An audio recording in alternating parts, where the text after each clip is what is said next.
What if I told you that success has nothing to do with coding? Well, what I'm going to share with you today is the difference between apps that make millions and apps that die with 0 downloads. Don't believe me? Well, here's proof. Meet Steven, a founder who took his mobile app from $0 to $40,000 MRR and then sold it for a life-changing amount. Steven's not a famous influencer. He's an actual founder in the arena who discovered a playbook that changed his life forever. You might remember him from his last starter story video. Well, that video got 1 million views, and I asked him if he wanted to come back on the channel. I said, dude, why don't you come on again, but this time share the full story. Not the surface level stuff, but the actual spreadsheets, the exact viral videos, and everything that took you from 0 to exit. He said yes, and that's what you're about to see right now. His 10-minute viral validation method, exactly how to go from 0 to 50 million views for free from your apartment, and his simple strategy to turn $1 into $2 and scale using paid ads.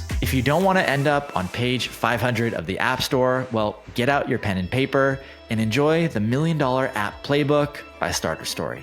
Welcome back to the channel, Steven. If you can remind the viewers of what you built and what we're going to be talking about today. Thank you, man. It's a pleasure to be back on the channel. I'm Steven. I have built, scaled, and exited multiple mobile apps for millions of dollars in revenue. Last time I was on the channel, I talked about how I built Puff Count, my quit vaping app, scaled it to $44,000 in monthly recurring revenue before exiting the company and selling it to a larger mobile app studio in Europe. And today we're going to be talking about the most important part of building mobile apps, which is marketing. Nice. Big reason why I wanted to bring you back on the channel is you were going to come on and talk about your 3-phase marketing framework. First, before we dive in and get really into the nitty-gritty details, can you give me like the high level of what we're going to go over today? Yeah, 100%. Like I said, every mobile app that you build should be approached from a marketing first standpoint, because as long as you can market your product, you will make money. And if your product is not marketable, you could have the best product in the world, but if no one knows about it, you're never going to make any money. It's never going to be a successful business. Marketing should always come first. To do that, first, we do market research. We understand what's going viral in our niche, what content is working in our niche, and that we can also use that to validate the product in general. Once we have the product validated and we start building it, then we can go into the market research and start to identify what type of content formats we want to recreate. This is exactly what I did for Puff Count. This is the entire reason that I was successful with Puff Count, is because I did market research in the quit vaping niche on TikTok, and I simply took inspiration from those videos. I posted them organically and then scale the winners with paid ads. So we have market research, post volume organically, scale the winners with paid ads. That is the 3-step framework in a nutshell. Cool. All right. Well, let's dive into phase 1, which is market research. I'd love if you gave me the step-by-step playbook. If you were starting over today and you are someone who's looking for the idea. I always like to start thinking of ideas and validating ideas by solving a problem for a large number of people, right? Vaping was a problem that I experienced in my daily life. When I was in college, all my friends got addicted to vaping. I got swept up in the habit. So, I knew it was a painful problem. And I also saw vaping going mega viral on TikTok. It's controversial, it's viral, and I was solving a problem for people. Those 3 points together will make a killer product. Cool. If you were starting over today and everything you've learned with the apps that you've built, how do you approach this phase to know that you're building the right thing? Here's what we're going to do. We're going to pull out our phones. We're going to go to TikTok and type in any keywords related to our niche. And then what you can do, tap the 3 dots in the top right, and then you can filter by most liked videos of all time. This is your market research. We'll take Puff Count, my previous app, as an example. You type in quit vaping on TikTok, and then you go to videos, and you can see that some of these videos have gone insanely viral. We have 1.3 million likes here. We have 3.7 million likes here, right? So this is our market research. Let's click into one here and let's see if we can find some similarities between this content and some of the content that I created. Here in this video, they're dropping their vapes in a glass of water. And if we go to the Puff Count profile, you can see that we were doing that. That was one of our bread and butter. 33,000 views. It's me dunking a vape into a glass of water. This is not my original idea. I was not the first person on TikTok to put a vape in a glass of water, but I did the market research. I understood that content was resonating with my ideal target audience, and I used that concept and created my own videos. And then my next part of the process, it's very high tech here. So this is my market research strategy. I take exactly what I found on TikTok and I put them all into a spreadsheet. That was great. So once you identify that this is a problem we're solving, I'd love if you could actually walk me through documenting in that spreadsheet on a specific TikTok video. So let's go through this process together. Again, step 1 is going on TikTok, typing in your keywords and finding viral videos. So we'll take this one, for example, that got 3.7 million organic likes, right? So what we'll do is we will copy and paste this URL into your spreadsheet here. And then what we really want to do is we want to understand why this video went viral. And every viral video has 3 key points: the hook, the storyline, and the call to action. So let's go ahead and watch this video together. So I just quit vaping like an hour ago. I made the decision. Okay, so she starts off holding her phone. There's a little bit of action, a little bit of movement going. And she starts off by saying, I just decided to quit vaping an hour ago. So we're going to write that as the hook.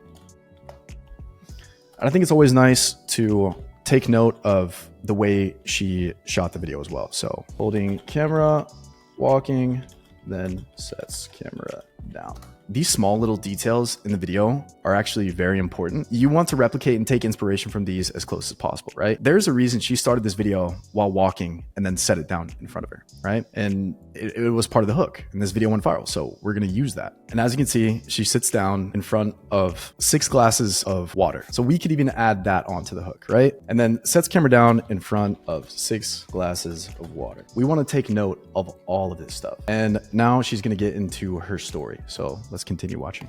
I have been vaping for 7 years, and this is very symbolic because I have 7 vapes. Okay, she's talking about how she's been vaping for 7 years, and she has 7 different types of vapes. She has her emergency vape, her walking vape, her car vape, her work vape. And obviously she's exaggerating here. This girl is so good at making content. Like every single shot and every single talking point was clearly calculated here. And I've been wanting to quit for 3 or 4 of those. So she is talking about her quitting journey, and history, vaping while dropping the vapes into glasses of water. Irritable, unmotivated. All I did was lay in bed and cry. She's also talking about the pain points here. She's talking about how all she would do is lay in bed, vape, cry, cough, and feel terrible. This video is 2 minutes long. I don't think your TikToks need to be 2 minutes long, but if you can make them that long, great. I did this 15 minutes ago. I didn't want to wait for it to deliver, so I got the audiobook. Here is the call to action. Most importantly, she got an audiobook. The Easy Way to Quit Vaping by Alan Carr. There it is. The call to action of the video. So in her call to action or solution, she talks about chewing gum, eating mints, and the audio book by some author. Now we know that this video in reality was an ad because she is pitching this audiobook by Alan Carr, she said, right? So we know that she was promoting this book in her video and she crushed it. The call to action at the end of the video, really quickly, really subtly, makes it feel super organic, doesn't feel salesy at all, and those are the best ads. So again, we could sit here for hours and we could analyze these videos, and this is what you should do. Before I posted a single video on the Puff Count TikTok, I scrolled for 7 days straight. I saved all the videos to the market research, just like this, and after 7 days of scrolling, analyzing, and understanding what goes viral in your niche and why it goes viral in your niche, you will be so much better at creating content. Cool. So we got our first video research row of our spreadsheet here. We're going to go through and spend some days actually just writing these out. We're not going to use too much AI. We're going to write this and really understand the problems in our niche, content ideas, and that sort of thing. This is the research side, which I really, really like. What's next? How do we go from research to actually creating content? Okay, now we're going to get into phase 2, which is the actual creation of this content and growing your channel. By following this organic growth framework, I grew the Puff Count account to 120,000 followers, over 50 million views, and hundreds of thousands of App Store installs, all for $0. So when you're creating this content, there is a proven framework to follow. And that framework is hook, problem, solution, or call to action. Obviously, the hook is the most important part. You need to capture that attention in the first 3 seconds. And I can show an example, one of my most viral videos. This one got 5 million views. I'm shaking this glass bowl of empty vapes. There are so many different elements to this hook, and we did this intentionally. Number 1, there's a sound hook. We're shaking the glass with vapes in it. There's some crazy sounds going on. And then boom, we hop right into the concept of the video. And then you want to present the problem or the storyline clearly. So what are we doing in this video? We're paying people to ditch their vapes. Why? Because vapes are unhealthy. And then of course, at the end of the video, we're going to have a quick 2-second call to action. The 2-second call to action, simply showing the product in your video, works so well because if people miss that, they have to rewatch your video again. And it creates an engagement loop. People on TikTok do not want to be watching ads. They want to be entertained. They want to be educated. They want to be informed. Your entire app is going to be a funnel, right? And at the very top of the funnel, we have your TikTok video or your TikTok views. You don't need to explain every part in your funnel for your video to be effective. All you have to do is take the person from your TikTok video to the App Store. That's exactly what all these videos do, right? There's no explanation of the product. There's no explaining the features. So if you can do that with your content and present a sly, organic feeling call to action, you will crush. Steven is the perfect example of how someone can turn a simple app idea into $1 million business. But that comes with finding the right idea and knowing how to validate it. Well, you're in luck because I've studied thousands of app ideas making millions and spent hours obsessing over what works, what fails, and what separates the winners from the rest. And today, I'm going to share the entire database of ideas with you for free. 50 plus validated AI app ideas, what problem they solve, how much money they make, and how they grew, all backed by real life case studies. This is basically a gold mine of profitable, simple AI apps on the internet right now.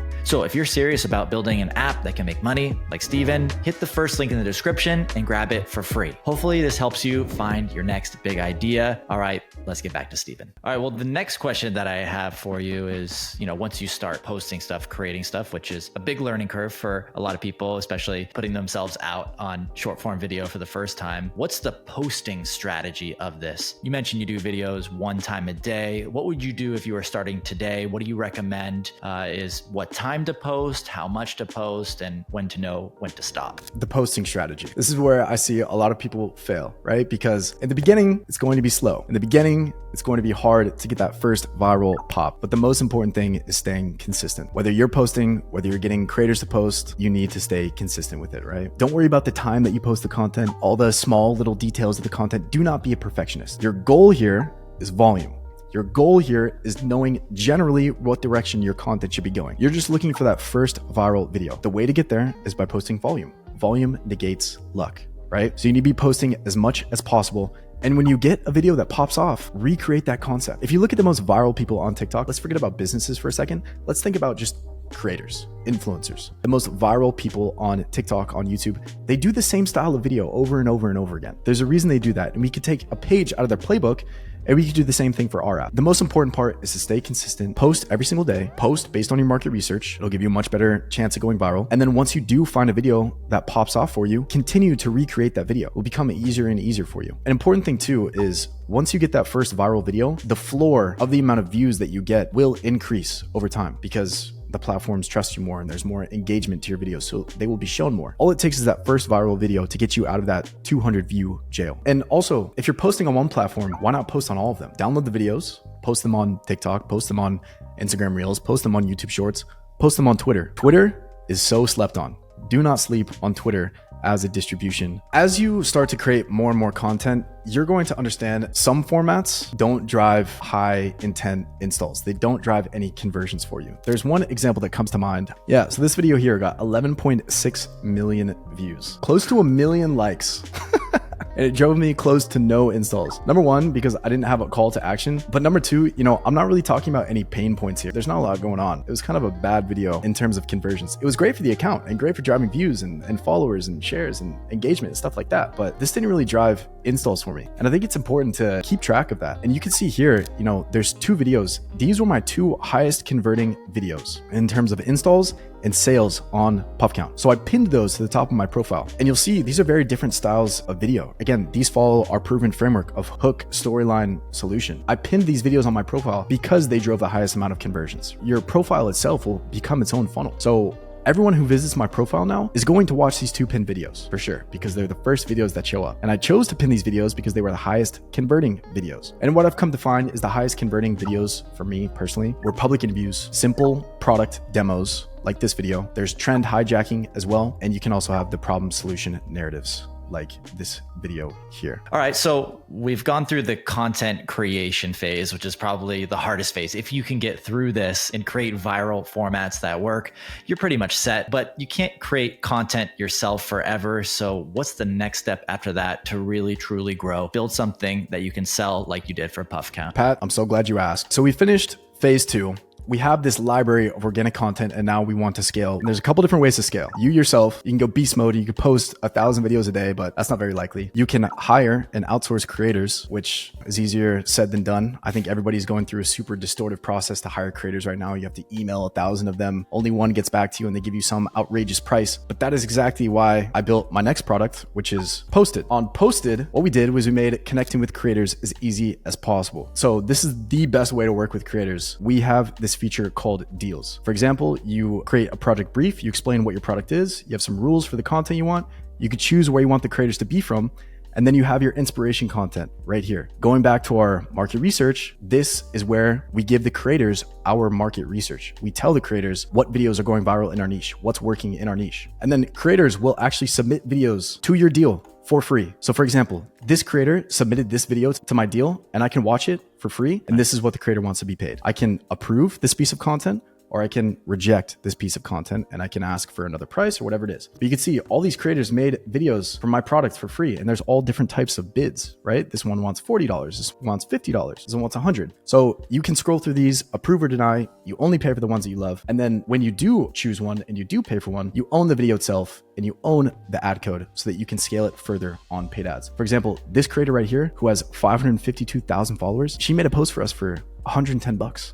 It got 30,000 views. This creator here with 2.7 million followers, $110 a video. Or this creator right here who only had 768 followers, but made an amazing piece of content for us that got 53,000 views. And again, we own these videos for life. Copy the ad code and scale further on paid ads using Meta or TikTok ads. The first thing that we need to do is start giving data into these paid ad platforms, because TikTok and Facebook or any paid ad platform doesn't have enough data on your app yet. So you will need an MMP, a mobile measurement partner, to send these events into the paid ad platforms. Adjust is a great one. AppsFlyer is a great one. But we need to feed the paid ad platforms with enough data, right? So your first campaign cannot be a purchase campaign. You can't optimize for those users just quite yet, because TikTok and Facebook don't really know who those users are yet. CAC is your customer acquisition cost. So with all of our content and all of our paid ads, our customer acquisition cost on Puff Count was anywhere around $20 to $24. And our lifetime value was anywhere from $55 to upwards of $70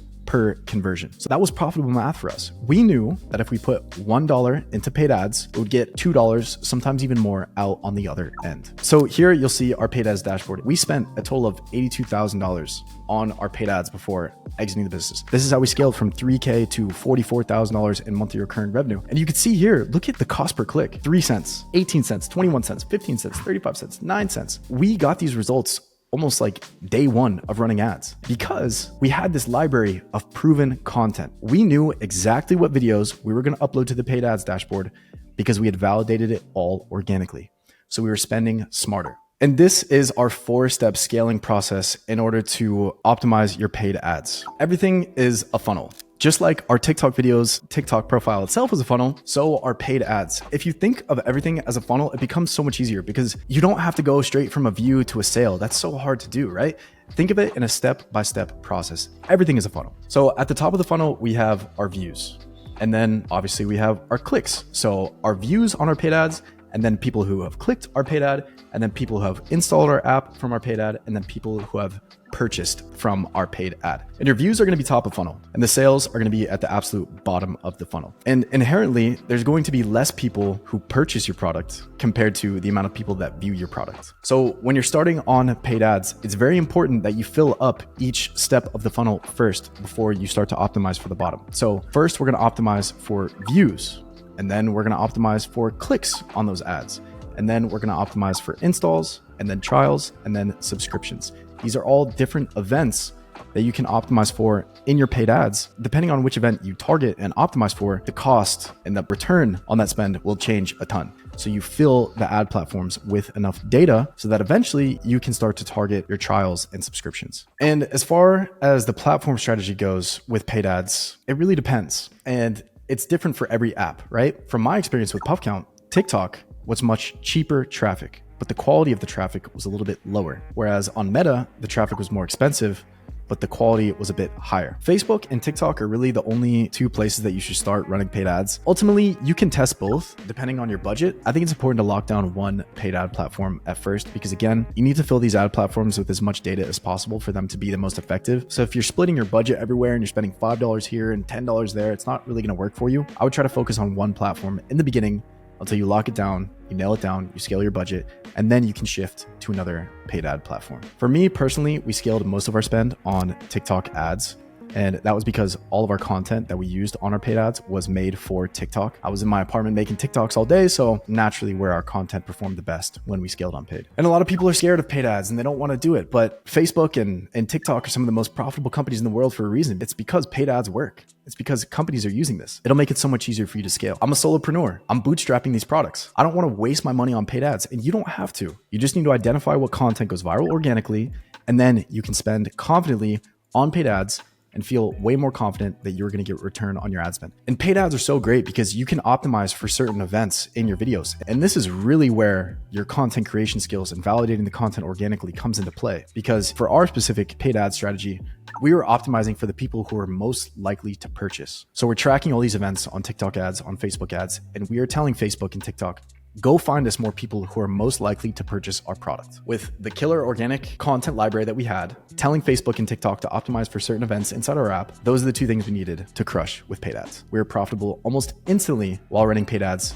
and we were able to scale very quickly because we had done all the work up front. And not only that, you can have a call to action in your videos. My view to install rate skyrocketed, obviously, running paid ads, because TikTok will give you a call to action on the video if you're running paid ads. In an organic piece of content, if you're not running paid ads, you have to rely on someone going to the app store, searching in your product. That's a lot more effort. Although you're spending for this reach, the reach is much more effective on paid ads. The campaign structure on your paid ads is very, very important. Again, we want to upload our best performing organic videos, and then we simply let the platforms optimize. Again, when you're starting, you want to optimize for the top of funnel.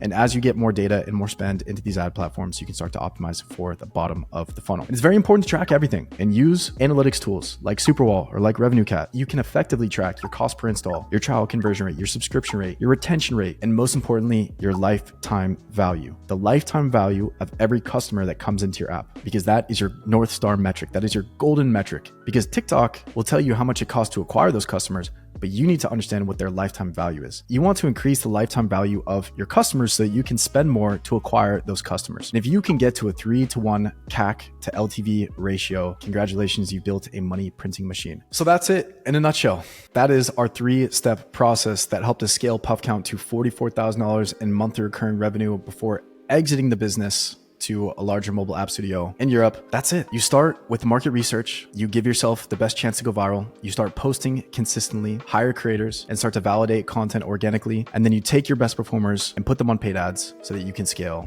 Well, thank you for sharing your playbook, Steven. This was amazing. It's super cool to have someone who has actually done this. You showed all your examples from Puff Count. You didn't hold anything back. This is a business that changed your life, and it's super cool to see the behind the scenes of it. So thank you for sharing. And if you are watching this right now, we want to bring Steven back on the channel for hopefully a third time. So if you have any questions for Steven, put them in the comments. Hopefully we'll have you back on for a third time. Our next video is going to be in person, Pat. Oh yeah, we will make sure to do a video live IRL. I'll be back for the third one because I'm going to sell my third company. Maybe that'll be our next video. And that's what it takes these days. So thanks for coming on, Steven, sharing all this. You're awesome, man. Absolutely, Pat. Thank you for having me, bro.